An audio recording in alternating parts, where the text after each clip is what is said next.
नमस्कार दोस्तों, मैं आदित्य सिंह कंपटीशन सर्कल में आपका बहुत बहुत स्वागत करता हूं। परसेंटेज को कंटिन्यू करते हैं। एक एग्ज़ाम में राजेश को 112 अंक मिले। किसी एग्ज़ाम में राजेश को जो है ना 112 अंक मिले हैं, यानी मार्क्स मिले हैं, जो पास मार्क से 32 नंबर ज़्यादा था। तो सबको मेरा कंसेप्ट है कि किसी को फेल नहीं होने देना है, आप पास मार्क से ज़्यादा भी किसी को नहीं जाने देना है। तो राजेश को 112 नंबर मिला है और 32 अंक वो पास मार्क से 32 नंबर ज़्यादा लाया है। तो जितना ज़्यादा लाएगा उसको हम खींच कर कहाँ ले आएंगे? हम ले आएंगे पास मार्क्स पर। ठीक। सोनल को 75% अंक मिले हैं। दूसरा स्टूडेंट है सोनल, इसको 75% मार्क्स मिले हैं, जो पास मार्क से 70 नंबर ज़्यादा है। जो पास मार्क से 70 नंबर ज़्यादा है तो इसको भी 70 नंबर कम कर देंगे तो इसको भी क्या मिल जाएगा? पास मार्क्स मिल जाएगा।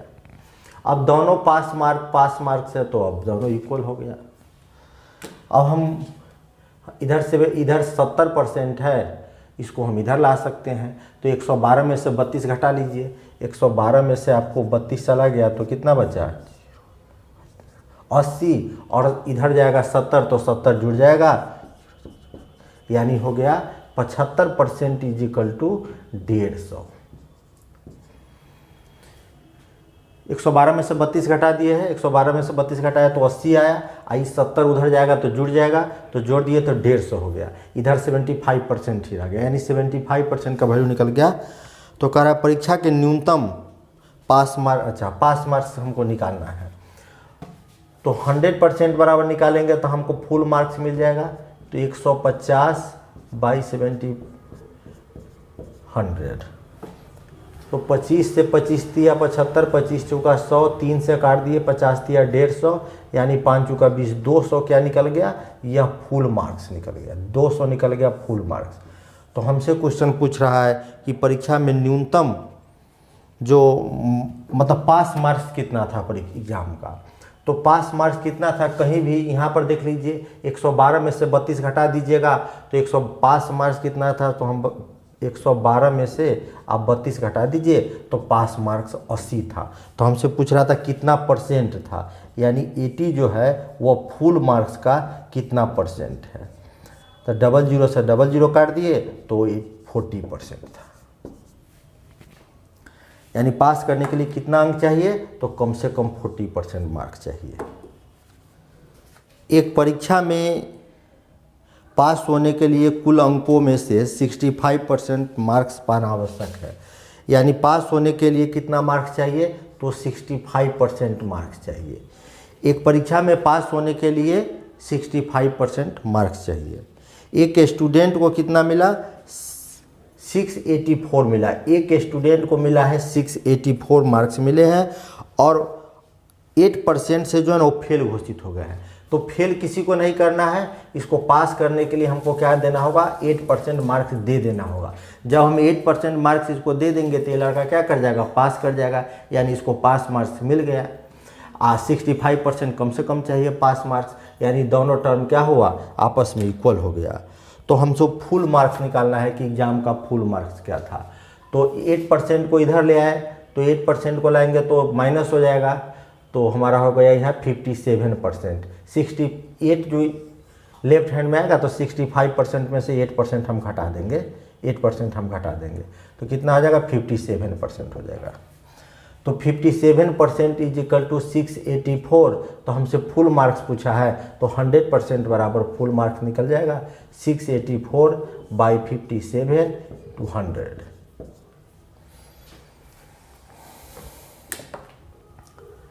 तीन से कट जाएगा,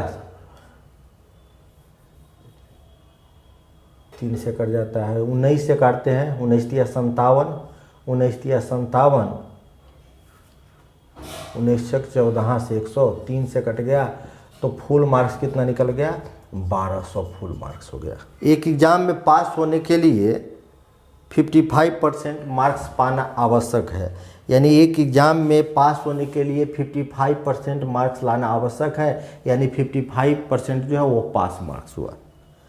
एक स्टूडेंट 520 अंक लाता है, एक स्टूडेंट जो है वो 520 नंबर लाता है और 5% से फेल हो जाता है। तो फेल नहीं करना है, इसको 5% नंबर दे दीजिएगा तो इस लड़का को पास मार्क्स मिल जाएगा, यानी दोनों टर्म आपस में क्या हो जाएगा, इक्वल हो जाएगा। तो हमसे पूछ रहा है फुल मार्क्स कितना है, तो 5% को हम इधर लाएंगे, ये 5% को जब हम लेफ्ट हैंड में ले जाएंगे तो माइनस हो जाएगा, यानी कि 50% इज इक्वल टू हो जाएगा 520। तो हमसे पूछ रहा है फुल मार्क्स, यानी 100% इज इक्वल टू कितना होगा, तो 520 टू 100, 50 से काट देते हैं 2 बार में, 1040 हो जाएगा। फुल मार्क्स ये हो गया, फुल मार्क्स 1040 हो गया। 50 लोगों के समूह में, 50 लोगों का ग्रुप है, 34 हिंदी, 25 अंग्रेजी तथा सभी लोग कम से कम एक भाषा बोल सकते हैं, तो कितने लोग हिंदी और अंग्रेजी दोनों भाषा बोलते हैं। तो 50 लोगों का समूह है, टोटल कितने लोग हैं, तो टोटल 50 लोगों का समूह है। इस 50 लोगों में से 34 लोग जो है ना वो हिंदी बोलते हैं, इसमें से 34 जो है वो हिंदी बोलते हैं, 25 अंग्रेजी बोलते हैं, इंग्लिश कितने बोलते हैं, 25 इंग्लिश बोलते हैं, और सभी लोग कम से कम एक भाषा बोल सकते हैं, तो कितने लोग हिंदी और अंग्रेजी दोनों बोलेंगे। टोटल कितना है, टोटल 50 है। इस दोनों को जोड़िएगा, तो दोनों को जोड़ते हैं तो 5 4 9 और 3 2 5, 50 लोग टोटल है। तो यहाँ दोनों को जोड़ने पर भी 50 होना चाहिए, यानी 9 ज़्यादा आ रहा है, तो 9 लोग ऐसे हैं जो दोनों भाषा बोलते हैं, 9 लोग ऐसे हैं जो दोनों भाषा बोलते हैं। तो हमसे पूछ रहा है कम से कम कितने लोग हिंदी और अंग्रेजी दोनों भाषा बोलते हैं, तो 9 व्यक्ति हिंदी और अंग्रेजी दोनों बोलते हैं। 40 लोग चाय पीते हैं, नेक्स्ट क्वेश्चन, 40 लोग चाय पीते हैं, 40% लोग चाय पीते हैं, 50% लोग कॉफ़ी पीते हैं, 50% लोग कॉफ़ी पीते हैं, 10% चाय और कॉफ़ी दोनों पीते हैं। 10% ऐसे व्यक्ति है जो चाय और कॉफ़ी दोनों पीते हैं, 10% ऐसे व्यक्ति है जो चाय और कॉफ़ी दोनों पीते हैं। तो कितने परसेंट लोग ना चाय पीते हैं ना कॉफ़ी पीते हैं। तो इस दोनों को जोड़ दीजिए, जोड़ दिए तो कितना हो गया, 90 दोनों पीते हैं, लेकिन दोनों पीते हैं 10%। देखिए आपको जो पास, ये कितना पास माइनस पास जो करते थे तो हमको वास्तविक पास मिल जाता था, उसी तरह 90 में से 10 घट जाएगा तो 80% लोग जो है दोनों पीते हैं। तो कितने परसेंट ऐसे लोग हैं जो कुछ भी नहीं पीते हैं, तो 80% दोनों पीते हैं। इसका सीधा मतलब है कि 20% लोग ऐसे हैं जो कुछ भी नहीं पीते हैं, न चाय पीते हैं न कॉफ़ी पीते हैं। या इसको हम ऐसे ही बना सकते हैं कि दोनों को जोड़ते हैं तो 90 आ जाता है, यानी 90 आ गया तो आप चाय पीते हैं, कॉफ़ी पीते हैं, दोनों पीते हैं। तो दोनों पीने वाले की संख्या कितना है, तो दोनों पीने वाला की संख्या है, चलिए फिर से सोचें, 40% लोग चाय पीते हैं, 50% लोग कॉफ़ी पीते हैं, 10% लोग दोनों पीते हैं। तो दोनों जो पीते हैं हम 10% लिख दिए, 10% दोनों पीते हैं। तो दोनों पीते हैं तो चाय पीने वाले कितने हैं, 40, ठीक है, यहाँ 10 हम लिख चुके हुए हैं, तो अब हम 30 लिखेंगे। कॉफ़ी पीने वाले कितने हैं, 50 में 10 लिख चुके हैं, तब हम 40 से लिखेंगे, ठीक। अब टोटल जोड़ दीजिए, 40 50 30 80 हो गया। तो 80% लोग जो है ना आ गया, यानी कि 30% लोग जो है ना केवल चाय पीते हैं, 30 लोग केवल चाय पीते हैं, 40 केवल कॉफ़ी पीते हैं और 10 जो है ना दोनों पीते हैं। तो 40 और 10 50 और 30 80, यानी 80% जो है ना चाय कॉफ़ी या दोनों पीने वाले लोग में से हो गए। इसका सीधा मतलब है कि 20% लोग ऐसे हैं, 20% लोग ऐसे हैं जो कुछ भी नहीं पीते हैं। एक कॉलेज के हॉस्टल में 600 लड़के हैं। एक कॉलेज के हॉस्टल में कितने लड़के हैं, तो 600 लड़के हैं, 600। इनमें से प्रत्येक लड़का हॉकी या फुटबॉल या दोनों खेलते हैं। प्रत्येक लड़का क्या खेलता है, हॉकी खेलता है, फुटबॉल खेलता है या दोनों खेलता है, हॉकी फुटबॉल या दोनों खेलता है। 75% लड़के जो है ना हॉकी खेलते हैं, 75% लड़के जो है हॉकी खेलते हैं, 45% लड़के जो है ना फुटबॉल खेलते हैं, 45% लड़के फुटबॉल खेलते हैं। तो कितने ऐसे लड़के हैं जो दोनों खेल खेलते हैं, तो दोनों खेल खेलते हैं, दोनों को जोड़ दीजिए, 5 5 10 के 0, 7 5 12, 120, 100 से ऊपर जो जाएगा वो दोनों होगा। तो 100 से ऊपर 20% दोनों खेलेंगे, तो दोनों खेलने वाले की संख्या हो जाएगा 20%। टोटल लड़का कितना है, तो 1200, तो 1200 का हम 20% निकाल देंगे, तो 1200 का 20% कितना हो गया, 6 दूना 12, 120 लड़का ऐसे है जो दोनों खेलते हैं। एक सर्वे से ज्ञात हुआ कि 40% व्यक्ति अखबार ए पढ़ते हैं। 40% व्यक्ति जो है ना वह पेपर जो है ना एक ए पढ़ते हैं, 40% व्यक्ति पेपर ए पढ़ते हैं। 50% व्यक्ति पेपर बी पढ़ते हैं। बी पेपर का नाम है जो 50% लोग पढ़ते हैं। 10% व्यक्ति दोनों अखबार पढ़ते हैं। 10% व्यक्ति ऐसे भी है जो दोनों अखबार पढ़ते हैं। 10% व्यक्ति ऐसे भी है जो दोनों अखबार पढ़ते हैं। तो कितने व्यक्ति इन दोनों में से कोई भी अखबार नहीं पढ़ते हैं, तो इस दोनों को जोड़ दीजिए, 0, 5, 4, 9, इसमें कोई माइनस कर दीजिएगा, तो 80% लोग दोनों पढ़ते हैं। इसका सीधा मतलब है कि 20% लोग दोनों नहीं पढ़ते हैं। दो कैंडिडेट के बीच एक चुनाव में कुल डाले गए वोटों के 60% वोट प्राप्त करने वाला करके एक कैंडिडेट 1400 मतों से विजयी हुआ, तो जीतने वाले कैंडिडेट द्वारा प्राप्त किए गए मतों की संख्या निकालिए। देखिए किसी चुनाव में 2 कैंडिडेट थे। कितने कैंडिडेट थे, 2 कैंडिडेट थे। तो लिख लेते हैं पहले 2 कैंडिडेट थे। एक कैंडिडेट, 2 कैंडिडेट, 2 कैंडिडेट थे। एक कैंडिडेट जो है ना 60% वोट प्राप्त करता है। लिखा है 2 कैंडिडेट थे, एक कैंडिडेट 60% वोट प्राप्त करता है और 1400 वोट से वह चुनाव जीत जाता है। और जीत हार का फैसला कैसे होता है, वोटों के अंतर से। तो 2 ही कैंडिडेट थे, तो एक कैंडिडेट को 60% मिला होगा तो दूसरा कैंडिडेट को 40% मिला होगा। 100 में से 60 घटा लीजिएगा, 2 ही कैंडिडेट है, तो एक को 60% मिला तो दूसरे को 40% मिला होगा। जीत हार का फैसला जो होता है वोट के अंतर से होता है, मतांतर से होता है। तो कितने वोट का अंतर है दोनों के बीच, तो 20% का अंतर है। तो क्वेश्चन कह रहा है कि जिसको 60% वोट मिला था वो 1400 वोट से चुनाव जीत गया। 20% से जीता लेकिन जीता 1400 वोट से। तो कह रहा है जीतने वाले कैंडिडेट को कितने वोट प्राप्त हुए थे। तो हम 100% यदि यहाँ निकालते हैं तो 100% बराबर यहाँ निकल जाएगा टोटल वोट। टोटल वोट निकल जाएगा, लेकिन हमको टोटल वोट की आवश्यकता नहीं है। पूछ रहा है जीतने वाले कैंडिडेट को कितना वोट मिला, तो जीतने वाले कैंडिडेट को वोट मिला है 60%। तो हम यहाँ 100% न निकाल कर हम यहाँ 60% निकालेंगे। 60% इज इक्वल टू 1400, 20 से काट देते हैं, 20 तिया 60, 14 तिया 4200। यानी जो जीतने वाले कैंडिडेट थे उसको कितना वोट मिले, जीतने वाले कैंडिडेट को 4200 वोट मिले। एक चुनाव में एक कैंडिडेट को 84% वोट प्राप्त हुए। एक चुनाव में एक कैंडिडेट को कितना वोट मिलता है, एक कैंडिडेट को जो है ना कितना वोट मिला, 84% वोट मिला। 84% वोट प्राप्त होते हैं और 476 के बहुमत से वो निर्वाचित हो जाता है और जीत जाता है कितने से, तो डाले गए मतों की कुल संख्या निकालिए। एक को 84% वोट मिला हो तो स्वाभाविक है कि जो दूसरा कैंडिडेट होगा उसको कितना वोट मिला होगा, तो 16% वोट मिला होगा। कैसे पता चला, तो 100 में 84 हटा दीजिएगा तब बच जाएगा 16, यानी दूसरे कैंडिडेट को 16% वोट मिला होगा। जीत हार का फैसला कैसे हुआ होगा, तो दोनों के अंतर से, तो 14, 8, 6, 14, 68%।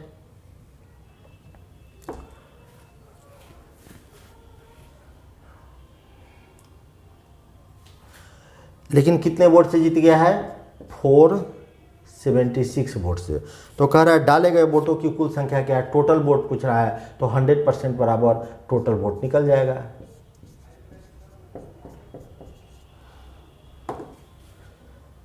चार से कैंसिल कर देते हैं, 17 से कैंसिल नहीं, 4 से कैंसिल कर देते हैं, 17, 4,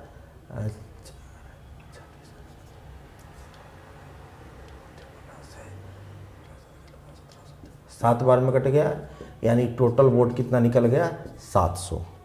2 व्यक्ति संसद के लिए चुनाव लड़े। 2 व्यक्ति जो है ना संसद के लिए चुनाव लड़े, उसमें विजेता उम्मीदवार ने डाले गए कुल मतों के 57% वोट प्राप्त किए। जो विजेता थे वो 57% वोट प्राप्त किए।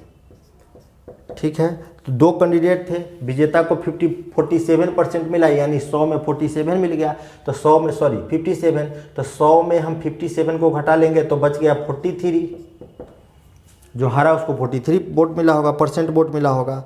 और जो जिसको 57% वोट मिला है वह कितना वोट से चुनाव जीत गया है? 42,000 वोट से चुनाव जीत गया है।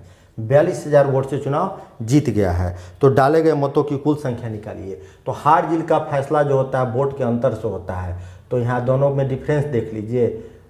तो अंतर देख लेते हैं, 7 में से 3 गया तो बचा 4, हो गया 5, 14% के वोट का अंतर हो गया। तो कुल वोट पूछ रहा है तो 100% बराबर कुल वोट निकल जाएगा, यानी 42,000 बटा 14 गुने 100।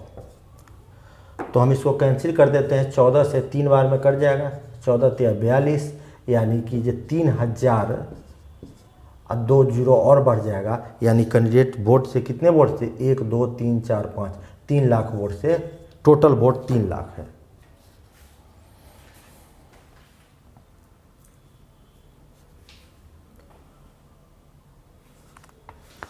दो कैंडिडेट के बीच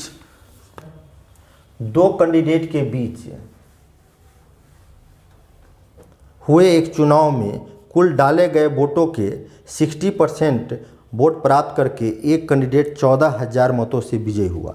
एक कैंडिडेट जो है उसको कितने वोट मिला? 60% वोट मिला, लेकिन वह क्या कितना वोट से चुनाव जीत गया है? 14,000 वोट से चुनाव जीत गया है। तो जीतने वाले कैंडिडेट को प्राप्त किए गए वोटों की संख्या निकालिए। तो एक कैंडिडेट को, जो जीतने वाला कैंडिडेट था उसको 60% वोट मिला। इसका सीधा मतलब है कि जो कैंडिडेट हारा उसको 40% वोट मिला होगा। जीत हार का फैसला 20% से हुआ होगा, लेकिन वोट कितने हुआ? 14,000 वोट से हुआ था। तो जीतने वाले कैंडिडेट को प्राप्त किए गए वोटों की संख्या निकालिए। जो कैंडिडेट जीता है उसको कितना वोट मिला है वो पूछ रहा है। तो जो जीता है उसको 60% वोट मिला है। तो 14,000 बाई 20, पहले 1% निकाल दिए, अब 60%, 3 गुना 14 तिया 42,000, यानी जो कैंडिडेट चुनाव जीता था उसको 42,000 वोट मिला था। लोकसभा के चुनाव में 20% मत जो थे वह इनवैलिड घोषित हो गए। 20% वोट इनवैलिड घोषित हो गए। दिव्यांश और आर्यन दो कैंडिडेट थे। एक कैंडिडेट का नाम था दिव्यांश, दूसरे का नाम था आर्यन। दिव्यांश को वैध मतों का 35% वोट, दिव्यांश जो था वह वैलिड वोटों का, दिव्यांश को वैलिड वोटों का 35% वोट मिला है और 1500 वोटों से वह हार गया है। तो दिव्यांश के अलावा दूसरा कैंडिडेट का नाम था आर्यन। तो आर्यन को कितना वोट मिला होगा? तो 100 में से 35 घटा दीजिए, 100 में से 35 घटा दीजिए तो कितना बच गया? 65। तो आर्यन को 65% वोट मिला होगा।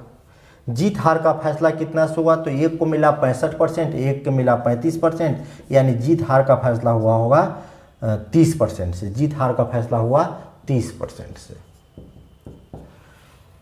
अच्छा, लेकिन जो कैंडिडेट चुनाव हार गया वो कितने वोट से चुनाव हार गया? तो 1500 वोट से चुनाव हार गया। तो हमसे पूछ रहा है ज्ञात कीजिए कि कितने मतदाताओं ने वोट का प्रयोग किया है। तो 30% इज इक्वल टू 1500 आ गया। तो 100% इज इक्वल टू हमारा टोटल वैलिड वोट निकल जाएगा, टोटल वैध मत निकल जाएगा। तो 1500 बटा 30 गुने 100 कर देते हैं। तो इसको कैंसिल कर देते हैं, यानी 50 पर डबल जीरो लगाने का मतलब है 5000। यह 5000 जो था यह टोटल वैलिड वोट था। क्या था? टोटल सही वोट था ये 5000 टोटल सही। तो कितने मतदाताओं ने मताधिकार का प्रयोग किया था? इसमें से सबसे पहला बात था कि ये 5000 वैलिड वोट थे, लेकिन फर्स्ट लाइन क्या कह रहा है क्वेश्चन के कि लोकसभा के चुनाव में 20% मत जो थे, वोट जो थे इनवैलिड थे, यानी 20% इनवैलिड थे, यानी कि 80% वैलिड थे, लेकिन वैलिड कितने थे? 5000। तो 100% बराबर यह निकल गया कि कितने टोटल वोट बूथ पर पड़ा वो निकल जाएगा। तो 5000 बटा 80 गुने 100 कर दीजिए तो टोटल पोलिंग कितना हुआ वो निकल जाएगा। काट देते हैं तो 4 बार में 20 से, 5 बार में 4 से काट देते हैं तो 125 चौका 500 हो जाता है। 0 5 5 25, 12 5 60, 2 62, यानी बूथ पर जो है ना टोटल 6250 वोट पड़े थे। इसमें से 20% वोट यानी 1250 वोट निकाल दीजिएगा। 20% यानी 1250 निकल गया तो वैलिड वोट कितना हो जाएगा? 5000। तो काउंटिंग केवल वैलिड वोट का होता है, इनवैलिड वोट को छाड़ दिया जाता है। दो कैंडिडेट के बीच हुए एक चुनाव में 75% मतदाताओं ने अपने वोट डाले, 75% वोटर जो है ना अपना वोट का यूज किया है, जिसमें से 2% वोट जो थे इनवैलिड घोषित कर दिए गए। अब एक कैंडिडेट को 9,261 वोट प्राप्त हुआ, जो कि वैलिड वोटों का 75% था। तो इस चुनाव में पंजीकृत मतदाताओं की संख्या कितनी थी, यानी इस वोटर लिस्ट में कितने लोग थे।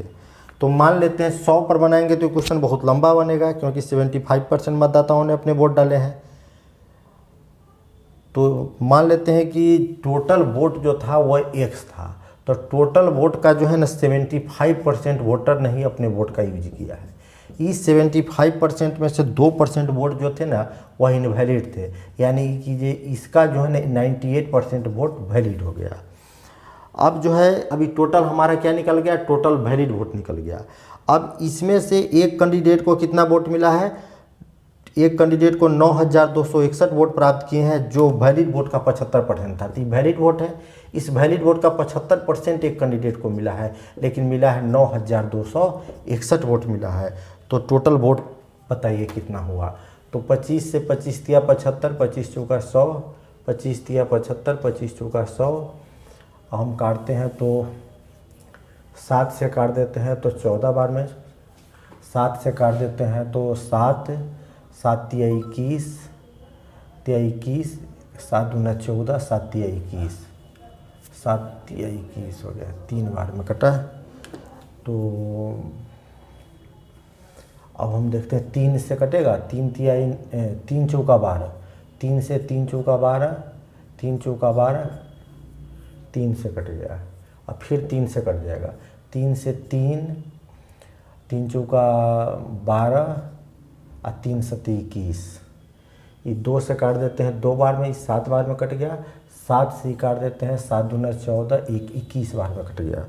तो 21 बार में कट गया तो ऊपर बचा कुछ नहीं, x इक्वल टू हो गया 4 दूना 8, 21 में 8 से गुना करेंगे तो 21 8 168 पर कितना 00। तो टोटल वोट की संख्या हो जाएगा कितना, 16,800 हो जाएंगे टोटल वोट, 16,800 टोटल वोट हो जाएंगे। दो कैंडिडेट के मध्य होने वाले किसी चुनाव में पहले कैंडिडेट को टोटल वैलिड वोटों के 80% मिले, एक कैंडिडेट को। यदि कुल वोट 1,80,000 में से 10% इनवैलिड घोषित कर दिए गए तो दूसरे कैंडिडेट के पक्ष में कितने वैलिड मत पड़े। टोटल वोट कितना है, 1,80,000, टोटल वोट हो गया 1,80,000 टोटल वोट, ठीक है। इसमें से 10% वोट जो थे इनवैलिड थे, यानी 10% इनवैलिड थे। इसका मतलब टोटल वैलिड कितने थे, टोटल वैलिड वोट हो गया 1,80,000। 1,80,000 में 10% वोट इनवैलिड थे, तो वैलिड हो गए कितने, 10% इनवैलिड थे, यानी कि वैलिड हो गए 90%। 90% वैलिड हो गए तो 00 से 00, 18 में 9 से गुना करेंगे 162 पर 000, यानी टोटल वैलिड वोट कितने हो गए, 1,62,000 टोटल वैलिड वोट हो गए। तो कह रहा है सेकेंड कैंडिडेट को कितने वोट मिले। तो पहला कैंडिडेट को कितना वोट मिला है, एक कैंडिडेट जो था फर्स्ट कैंडिडेट उसको टोटल वैलिड वोट का 80% मिला है। इसका सीधा मतलब है कि दूसरा कैंडिडेट को कितना मिला होगा, दूसरा कैंडिडेट को मिला होगा 20% वोट मिला होगा। तो दूसरा कैंडिडेट को कितना मिला, यानी 1,62,000 का 20% निकाल दीजिए, का 20% निकाल दीजिए। 00 से 00 कैंसिल कर देते हैं तो 2 दूना 4, 16 दूना 32 पर 1 और 2 0, 1 2 0। तो दूसरे कैंडिडेट को कितना वोट मिले हैं, 32,400 वोट मिले होंगे, क्योंकि एक कैंडिडेट को वैलिड वोट का 80% मिला, तो स्वाभाविक है दूसरे को 20% मिला। यदि चीनी की खपत 12 kg से बढ़कर 15 kg हो जाए तो प्रतिशत वृद्धि क्या है। चीनी की खपत पहले कितना था, चीनी की खपत पहले था 12 kg, अब 12 kg से बढ़ाकर कितना कर दिया गया, 15 kg कर दिया गया। तो प्रतिशत वृद्धि ज्ञात कीजिए। पहले खर्च कितना था 12, अब हो गया 15 kg खर्च, यानी बढ़ गया है कितना खर्च, तो बढ़ा हुआ है खर्च 3 kg। 3 kg बढ़ता है किस पर, तो इसमें से पहले जो पहले पर बढ़ा 12 kg पर, परसेंटेज में बदलना है 100 से गुना कर दीजिए, 4 बार में कट जाएगा। तो चीनी की खपत कितना बढ़ गया, 25% बढ़ गया। किसी पदार्थ का मूल्य 6 रुपये प्रति केजी से बढ़कर 7.5 रुपये हो गया। पहले था 6 रुपये, अब हो गया 7.5 रुपये हो गया। तो पूछ रहा है उस पर होने वाले खर्च को न बढ़ाया जाए तो उसके खपत में कितने प्रतिशत की कमी करनी होगी। तो खपत यहाँ कितना बढ़ रहा है, बढ़ रहा है 1.5 रुपया।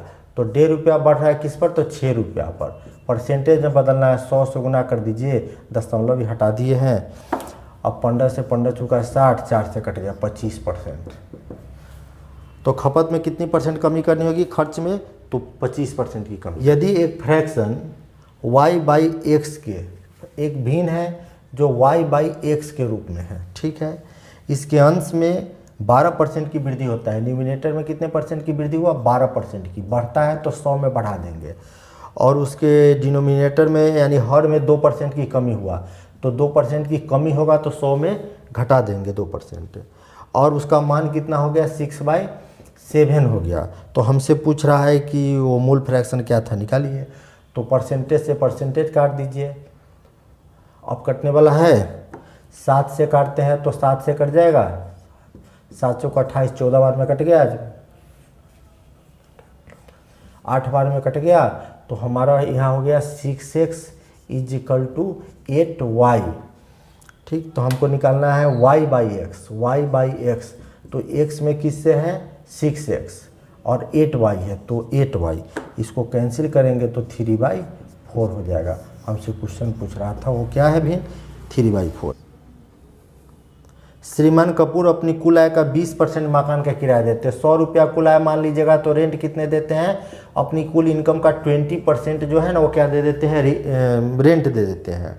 और शेष कितना बच गया, 20% जब रेंट दे दिए तो शेष बच गया 80। अब कह रहा है शेष का 70% घरेलू काम में खर्च कर देते हैं।